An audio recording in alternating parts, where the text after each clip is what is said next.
Paul says we did not give in for even a moment. We're not giving in. And he doesn't say this because he's stubborn. He's not stubborn, at least for his own sake. But it's for the sake of the gospel and the church. Remember who Paul is.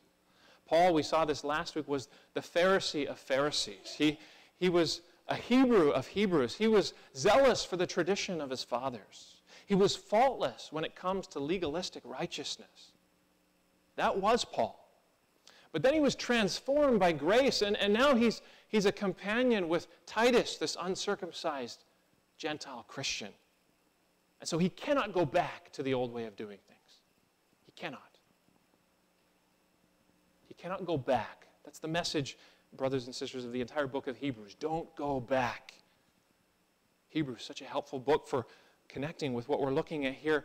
Don't go back, it says there, to the laws and regulations of the old covenant, which were only a shadow or a copy of what's to come. Don't go back to the inadequate priesthood of the Levites, men who were themselves sinners and men who died and need to be replaced as the high priest. Don't go back to the inadequate sacrifices, which can never take away our sin. Don't go back to the unfulfilled promises of the old covenant, because Christ is here.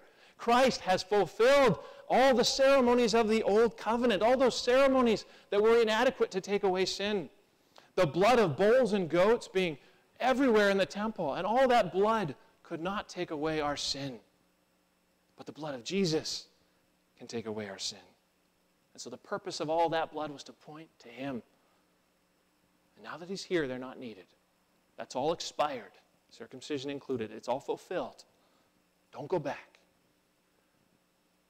So Paul doesn't give in. Paul doesn't go back. He stands firm.